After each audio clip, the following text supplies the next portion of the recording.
My name is Nigel. I'm from the University of the West of England in Bristol. I'm joined by Lian from the Mendip school, and we're going to talk about a collaborative project we've done within a school involving virtual reality head-mounted display technology with autistic groups.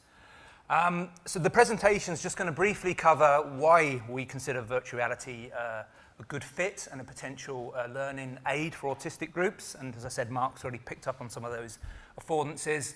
A bit of background and context and a history to virtual reality used for these populations. I'm then going to talk through a project that we've done within a school and in a cultural setting using virtual reality and talk through some of the findings and some of the interesting things that we've seen and picked up. And then we're going to try to kind of synthesize some messages for ways in which teachers, practitioners, teaching assistants and so on could potentially use virtual reality in schools and a way to potentially take that forward. So some of the lessons we've learnt. Future challenges, responsibilities and ethics and health and safety around using this particular technology will also be picked up on. So as I think has already been underlined quite well and presented earlier, computers and applied technologies have been shown to support autistic users in terms of initiating interactions, slowing down communication processes, reducing cognitive pressures around the need for face-to-face channels of communication. They can often provide a voice to be heard. Yesterday I was in a meeting when we were talking about the role of PECs and sort of PECs on iPads and stuff being a really important way of somebody who can't verbalize communicating.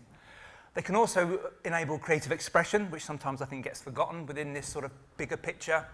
They can be a way to support and test social situations, and a key thing, especially in terms of virtual reality, without real-world consequences, which is a real sort of draw in some cases for autistic populations. A space to learn communication skills, in some cases recognize facial expression. There's been a bit of work done around that, and of course others. And mainly the sort of premise or the thesis for this is because technology can be, and I've underlined can be, if it's designed appropriately and with different stakeholder groups, it can be predictable and controllable. It's not always socially complex or unnecessarily complex. It can be less worrying and stressful for some groups. It can be a space to test and therefore remove stresses associated with the real-life consequences. And it can provide a means to control, as designers and as researchers, it can be a space where we can control and design and modify content and how that content is potentially presented to and delivered to autistic groups. And also, I think it's really important to point out, again, I think as Mark has sort of underlined, that it really plays to the strengths of autistic communities in terms of technology or technologies. So in terms of the broader picture, in terms of virtual reality and autism research, this is just a figure that kind of gives you a sense from the 1990s through to 2017, the kind of reported research in the literature. You can see here there's a steady growth and kind of a big explosion around 2012, 13, or 13, when we start to see, am I okay on this? I'm okay on this. I'm a walker, so yeah, you can still hear me okay, thank you. And also I can see these data. Yeah, so it's from 1996 when virtual reality was first introduced in a research arena through to 2017. And about here, this is where we see commercially available, affordable technologies becoming available, namely the Oculus Rift and other similar technologies. And I think that's probably one reason for that kind of sharp increase at that point. When we start to look at where these data are being reported in terms of around the world, we can see that the USA is very much leading research in this area, followed by the UK. So I think as researchers in this country, I think we're quite well positioned, and certainly I'm going to talk a bit about the location in Bristol, how we're quite well positioned for that, to undertake some of this research. But that just gives you a sense of where this research is taking place and the sort of period of time and how the research and the evidence base, which I'll come back to, so I think is really important, that sort of goes alongside this work, is sort of situated. So we know, in summary, these are all the reasons that we're using this technology, but as Mark pointed out, I think the link between generalization and what we're attempting to achieve using technologies isn't always generalized to the real world. Now, virtual environments and virtual reality, I would suggest, not to contradict Mark, but kind of to add to that thought, that there has been some data reported around greater opportunities of generalization using those particular technologies. So that's why I think that's one reason we're quite interested in exploring these. So the earliest sort of use of virtual reality, head-mounted displays, is this, and there's some kit outside that you can experiment with after this as well that I've brought along. So if you want to sort of see what this looks like, there'll be some visuals as we go through, but there is a chance to test this. This was the very first study carried out in '96 in California by Dorothy Strickland and colleagues. You can see it's based in a research lab. It's a very big, heavy, weighted device, lots of cables, lots of expensive equipment behind that, enabling that to work. And the graphics you can see also are very, I would describe as sort of basic. They're of their time, shall we say. And in this study, they were interested whether autistic people would wear and accept the technology with some known sensory concerns that autistic people present with. Also, they wanted to know if this technology could be used to sort of develop skills, and in this case, it was about crossing a road safely. And they concluded sort of yes and yes for that. It was a very small study that should be pointed out in terms of participants. However, the next study to examine head-mounted displays used by autistic groups and involving autistic groups in the research was 2015, 2016. So there's a big gap.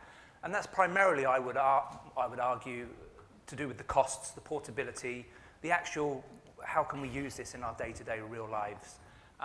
So when this technology became more portable and more affordable, we start to see research sort of re-emerging. And the work that we did in 2016, we wanted to ask, as it says here, a sample population, their views and experiences about this technology. Just before this point, there was a load of press and media speculation saying virtual reality is a perfect fit for autistic people, it can be a great learning tool and so on. But there was no evidence to suggest that they would be willing to wear it, and there was no data to suggest whether or not they might feel negative impact as a result of wearing it. There are known dizziness, nauseousness, sickness, contexts that that exist within wearing head-mounted displays. So nobody had asked those target population any of those questions, and that's what we wanted to explore. But it's also worth pointing out, and I put this in as Mark was speaking, as you mentioned about social media, but just about this point was when Oculus was bought by Facebook. So I think there would be some speculation that head-mounted displays and VR is being seen as a form of connecting people socially. So it's an interesting connection, I think, with the work you were exploring earlier. So what we wanted to do was, would they be willing to wear head-mounted display? If so, how would they experience the environments that we're presenting to them? And would they feel sick? Would they feel okay in these environments? And so what we were able to do in 2016, as when this was 2015-16, we were able to portably take this kit from the UK to the US to undertake a pilot study. We were able to work in situ, so we were able to work in a centre that employed autistic people in this particular case, and we were able to take all of that to them and ask their views around how do they experience different virtual environments, and did they experience any negative effects. We also measured anxiety before and after using the head-mounted display. And really what we found was, we found an overwhelming willingness to wear the equipment. So all of the groups, all of the participants we worked with, 40, were willing to wear the headset and experience at least 3 different experiences. They were able to use input devices and navigate basic scenes. There was a range of different scenes we provided them with. And they were also demonstrating some body interactions involved in that, so getting up, moving about, and wanting to do stuff physically. There was a self-reported high level of presence and immersion and ecological validity, which I think is important because that links to generalization. I think the greater that stuff exists, the greater the chance for generalizing into a real-world scenario. But most importantly, they reported low negative effects, and they reported not feeling dizzy and not feeling sick, especially when compared to screen-based media. They reported lower negative effects than traditional screen-based media. We also found that anxiety was not increased after using the head-mounted display. I'm not suggesting it decreases anxiety, but what we wanted to do was just ensure that it didn't sort of increase anxiety, and we found evidence to suggest that it didn't increase anxiety after using the head-mounted display. So that's a piece of work we did back in 2015-16 to sort of explore, is this a feasible technology, by going into autistic populations and asking those important questions. But more recently, in 2018, we looked at a meta-analysis. We looked at all the data around head-mounted displays in education for autistic groups. And we concluded that whilst there are some good grounds for optimism, more research is needed on the use of this technology within educational settings. So there's a big gap still that exists, I think, between this particular technology and working in educational settings to ensure robust recommendations can be made on the implementation, use, and sustainability of this particular tool. And we'll come back to that later in terms of, I think, working in schools. And it goes on to suggest one of the main criticisms in this field has been the lack of involvement from practitioners in research on educational approaches to autistic populations, and the gap between research and practice in real-life settings really exists. So we wanted to take, again, this technology into school as a researcher going into a school, working with colleagues in a school, working with autistic pupils within a school, and sort of embedding that technology and asking some similar questions to the initial study within that setting, and asking the groups what they would see the potential of this technology, and also asking the teachers what they saw, the barriers and the positive opportunities for this technology. So what we did was, we went into 4 schools, one of which was the Mendip school near Shepton Mallet, and we took in 3 different devices, because we weren't necessarily convinced that taking in a piece of kit that by the time you had a high-spec computer with, you're talking in excess of about $2,500 was necessarily going to be the way forward for schools. So we wanted to explore very low-tech options, something like the Google Cardboard here, and another device that's more commercially available and apparently a good fit for schools called Class VR. Is there anybody here from that organisation before I continue? Okay. So they're one like Mark's sort of warning. There are no sort of interests here in terms we have no interest within either of these sort of 3 devices. So we just wanted to get a sort of a grounded understanding of what might be the most preferable device, what the teachers might see as the most usable device within their setting. So on the Google Cardboard device, we had sort of a moonscape where the users could navigate around the moon. It's a 360 environment. Again, you can experience this outside. On the Class VR, we had a bunch of static and video 360 environments. And because it's educationally focused, there's a bunch of different environments that you can visit from around the world. And this was inside one of the pyramids in Egypt, I think. And the final one was the HTC Vive, which has a lot more interactivity. You can use your hands and input. And this was visiting a fair and undertaking some sort of fairground activities.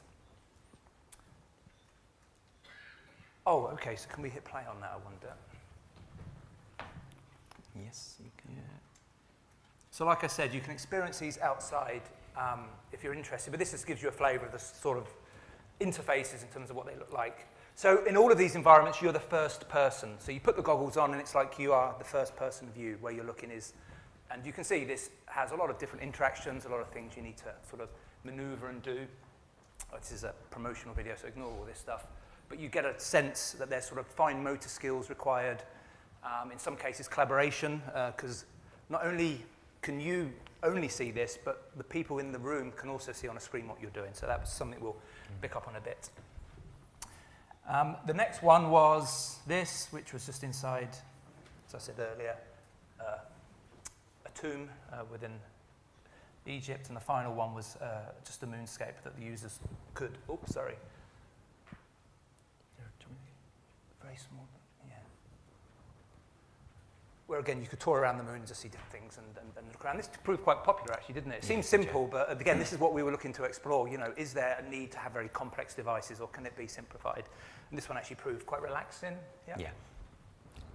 So just to come to some of the data that we were interested in collecting. So we worked with the Mendip school, but we also worked with 2 mainstream schools. This has been noted already, I think, that the most autistic pupils are still embedded within sort of mainstream settings. So we wanted to look at mainstream settings, and we also wanted to look at 2 special provisions. And we worked with quite an age range, actually, which is something that hasn't taken place in this field in terms of virtual reality yet. So we worked with, as you can see, from 4 to sort of 18-year-olds within this particular project. The next slide gives you a bit of information in terms of the sort of breakdown of that, I guess, across each of those schools, in terms of the female, male, the breakdown, the average ages, and so on. So we work with primary schools, secondary schools, and special and mainstream settings.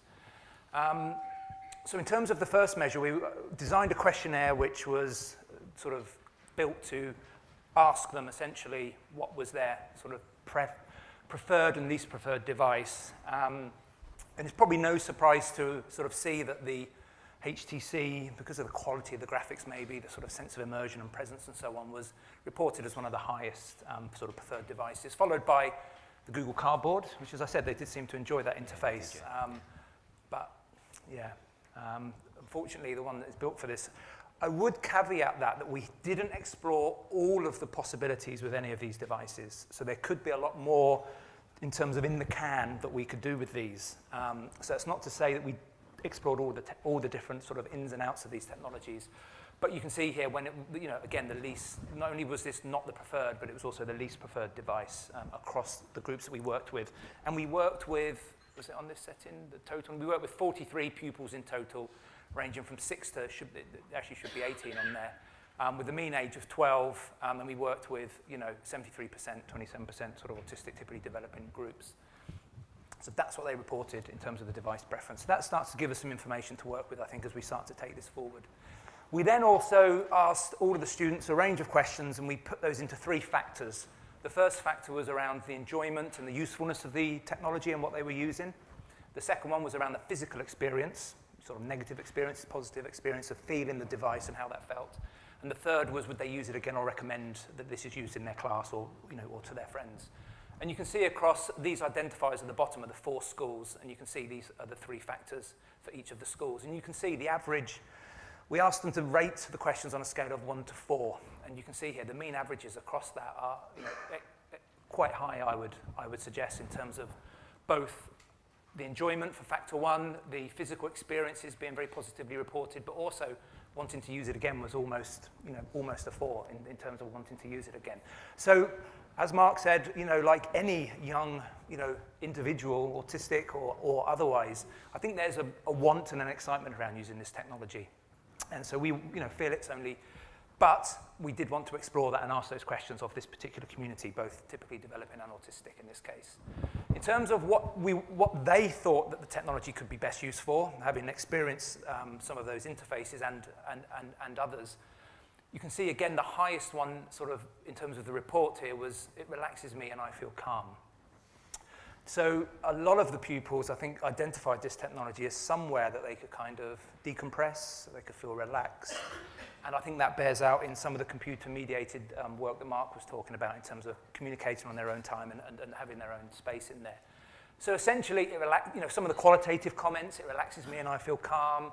I could develop learning opportunities for school in this with some of the stuff that came from the participants.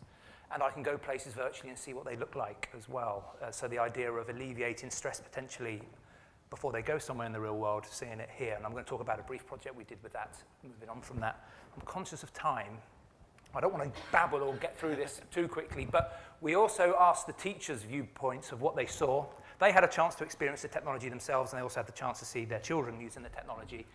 So you can see here some of the sort of feedback were around interactive experiences, tours of visits before the visit happens in real life, and we did a small project on that. This is the technology pupils have a grasp of and get excited about, and we have a duty to include this in their learning experiences. And I think I had a conversation with somebody earlier around, are we really training teachers accordingly about the role of technology and how that can be embedded and used? So that's a question mark. It was amazing to see how pupils who don't normally speak to each other began supporting each other and communicating positively. Again, supports that positive nature of the technology. Subjects like history, we could experience places that might be talked about in order for children to relate more to those experiences. Again, school trips to engage students in their work and make lessons more interesting, and children could learn in a potentially therapeutic environment. Did you have anything to add as a teacher perspective, what you saw there? No, not really. I think everything is on there, really. However, it's not without challenges, as we know. I think we're all sat here, on the shared understanding that technology in schools presents a range of different barriers and challenges. So the teachers said it could be difficult to get some students off VR, potentially. I think that's any student, and as Mark suggested, any youngster. Appropriate space in classrooms came up, and you can see I've put this one here. This device involves a lot of cabling and a lot of different sort of sensors. These don't, so the issue of space becomes a factor in which device might be more preferable. Class sizes and experience, so I think this was around the ICT experience as teachers, potentially in deploying this and having the confidence to do that. If it needs to be plugged in, it might become more difficult for kids in the classroom. They could become distracted, it could become problematic, and the health and safety issues, I guess, around that, and of course the cost barrier. So what this starts to tell us is that there is a potential good fit between head-mounted display virtual reality technologies and autistic groups from their and their teachers' perspectives, which is what this piece of work sought to do. The negative effects remain relatively low, I think, is what the students reported. And there's an excitement, and I want to use this, and that's very high amongst the autistic groups. Comparing the autistic and typically developing groups, it was higher in the autistic groups. So we think there is potential to consider investigating this. And one of the pieces of work we did, sort of extending that and building on some of the feedback, was during the Science Week that Ian mentioned. They had a bunch of activities in the school, and part of that was to visit a museum called We the Curious in Bristol. And so what we did was we worked with a local company called Go Virtually, who is a resident of the Bristol VR Lab. So just a quick plug there for those two things. But Go Virtually, Rachel actually designed this app, you know, free of charge. She did it because she saw it as an interesting opportunity. And the Bristol VR Lab is something that's just recently been funded in Bristol, and it's a good point of connection between some of the work that we're doing. So we feel it's a good time to be doing some of this work. And Go Virtually designed a 3D tour, an interactive 3D tour, a virtual reality tour of the museum, We the Curious. But before I get to that, what we wanted to do with this piece of work was use a lower tech, so we used the Google Cardboard, and we wanted to assess whether or not the VR app could support the visit to a new and unusual space the students hadn't visited before, and whether or not it could be applied in the classroom before a visit to the real-world environment. Do you want me to talk about how we did it? So this is what it looks like. Again, you can experience this outside if you would like. It's essentially a 3D tour. You're immersed. It's as if you're in the space. You look at the wee blue dots in the app. You look at them online. You can click them, and it transports you around and into different parts of the museum. So the students had a chance to spend 10, 15 minutes in the VR space before they visited the museum. We already sorted out the children that had been to the museum before, and we kept them to one side, and then we sort of exposed some children that hadn't been before and children that we knew had anxieties around going to new places, and we exposed them to this for, was it 5? It was between 5 and 10 minutes. It was 5 and 10 minutes, yeah. They just got a gentle exposure to it, and then there was a questionnaire about how it made them feel. Did they like it? Didn't they like it? But what was very interesting was, you know, whilst they were sat down in the classroom looking through the museum, again, they were sort of taught, they couldn't link it, but they were talking to each other. If I go left, I can see this. If I go right, I can see that. And you'll notice off the video, there's no people in that tour. It's all blank. There's nobody there, which was completely unlike when we went there, when there was 11 other schools, and you know, the space observatory wasn't working that day, and you know, it took 5 minutes to get the tickets, and you know, they just wanted to go. But what was really interesting is the kids that had been there before, yeah, they just go off and they go off. But I kept an eye on all the kids that had been exposed, and they were talking to each other, and they already had in their minds where they were going. They'd already mapped their route, and they were talking to each other. I said, do you remember where that is? Let's go there now. And it was like the other schools weren't there. They knew where they were going. And all of that pressure was taken off. It just didn't exist for them. There's a lovely picture, actually. It's the one by the little... No, keep going forward. I don't think I have it. Oh, you took it off. Sorry. There's a boy, one of the youngest participants. He's 10 years old. And he really has like serious anxiety about going to new places. He will scream, he will cry, he will punch, he will run off. And we got in there, and he knew he wanted to go straight to where the hammers were. There's like a little, you hit the hammer and it pops up somewhere else, and it was about air pressure. No, I don't really know. But he ran off, and he just there, boom, boom, boom, boom, boom, and he looked at his teacher, finished, and shot off to the next one. And it was just such a lovely day for him. And we actually got a phone call off his mum the day after, and she said he's never had so much fun anywhere. He hasn't stopped talking about it since, like, you know, 4 o'clock yesterday afternoon, and he still talks about it now. When are we going to the museum again? Now, that boy, you know, previous to this, would never have done that. He just would not have gone. You know, it really was amazing for him. And I think it's important to stress that, you know, we're not suggesting it was definitely because of the VR experience. No. I think it's worth pointing that out. This was just a very small-scale study with 11 autistic children at the Mendip school across this age range.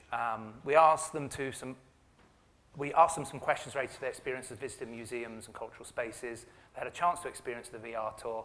They completed follow-up questions. They then went to the museum in real life, and then we did some sort of post-museum questions. Of course, we checked at all times, around cyber sickness and negative effects, while we were going an eye strain and so on. They went, and what we generally found was, again, sort of positive sort of suggestions that, the app helped them to understand what to expect. It prepared them for the visit. They found it relaxing. Again, this was on a scale of 1 to 4. So this, again, you see there's very positive sort of murmurings towards, would you like to use this more? Yes, there's, again, positivity around this sort of tool. We found that, again, using the app first helped me to visualize the space before I visited. The VR app helped me to enjoy the visit more than if I hadn't have used the app. So they're starting to make some, in this case, some connections between how the VR experience could have helped support them in that, in that. There are some also data that suggests, they found it loud and distracted, not really. So maybe it didn't help with their ability to sort of manage some of those things, but it certainly sort of tends to suggest, again, that there is some potential role for this technology to play. So yes, we found, sort of concluding from that particular really small scale project, that the VR app potentially helped to relax and calm the groups. It seemed to help them know what to expect before they visited the museum. It helped to alleviate issues of confusion of where to go, as you mentioned, how to navigate it. It helped them visualize the space just before they went there, and the reports of the museums being distracting were similar before and after. So the VR app didn't necessarily, intervene or play a role in that particular context.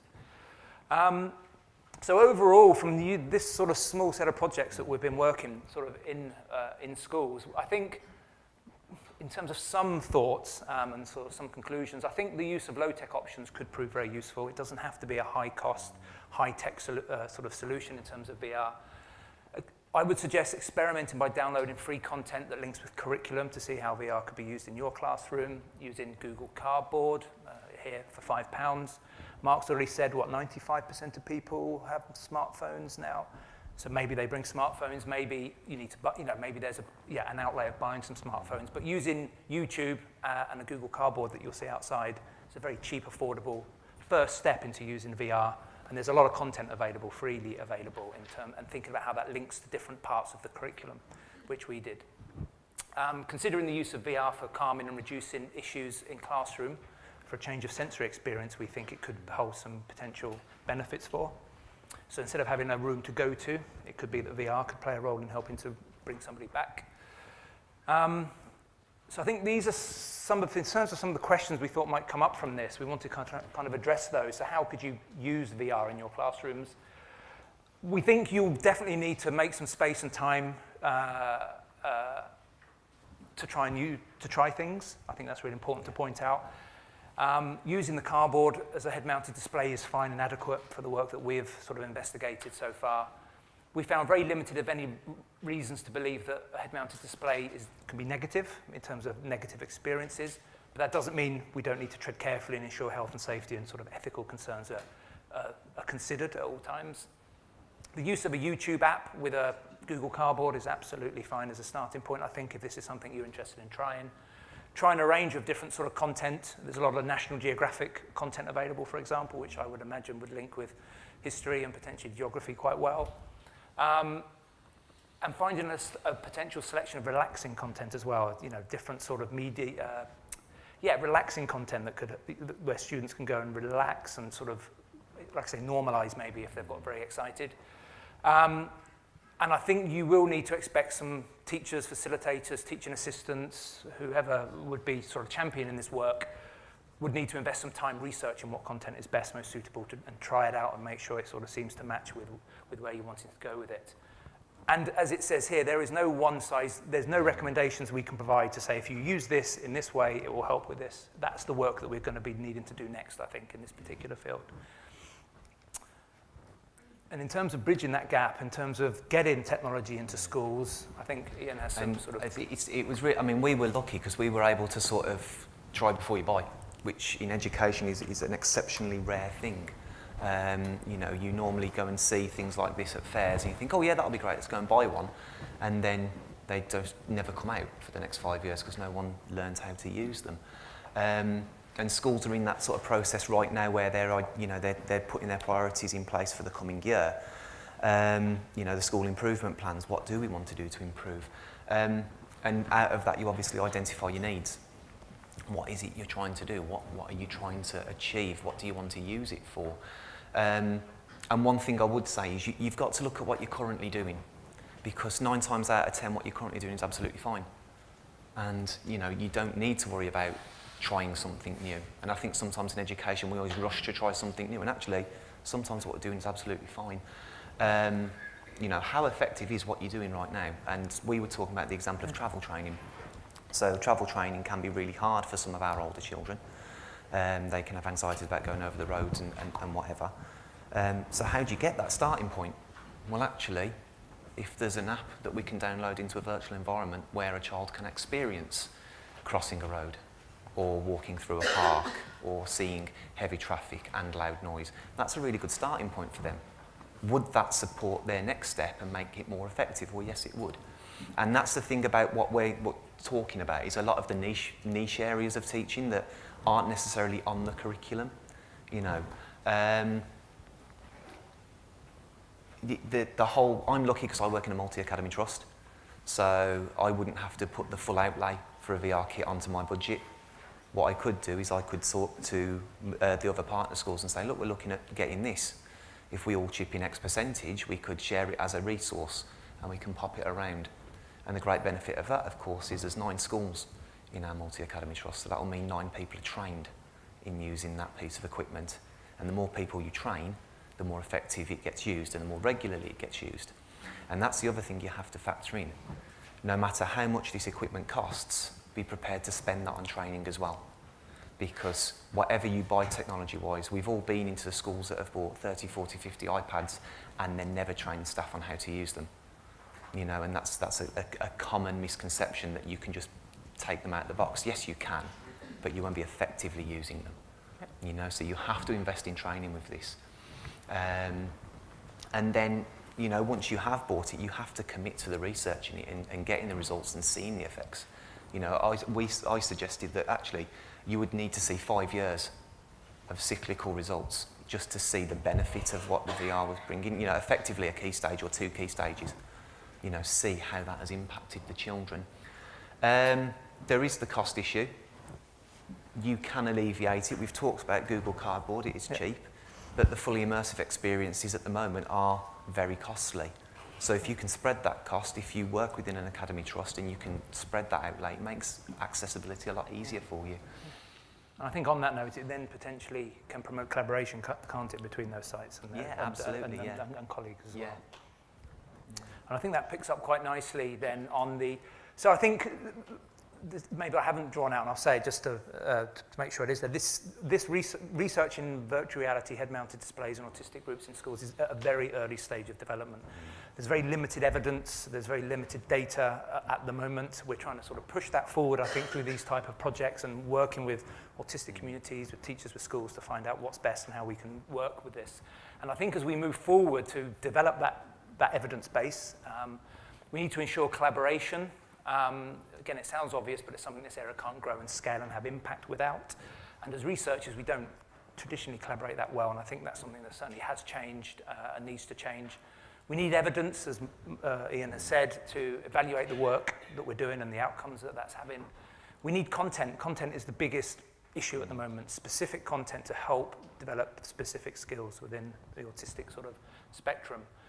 Some hardware is freely available now. It's not that expensive, comparatively speaking, but there is a need to sort of develop specific content and think about what that looks like. We need to align, in terms of aligned to evidence, we need to ensure that the content is well aligned to evidence and that it can be shown to be beneficial. How, where, when, why. We need to, with researchers, we need to provide that guidance and that sort of structure. And most importantly, I think access, placing this tech in the hands of the users who can benefit. There's no point of us doing this in research labs. There's no point of us doing it just in a small scale way. We need to make sure that if this tech can be beneficial, that it's in the hands of the people who can benefit. And finally, obviously, involving community, autistic communities and groups in this research and we heard it from Mark, and I think it's definitely something in the UK that I think we're doing quite well, actually, in terms of collaborating with autistic communities to ask their experiences.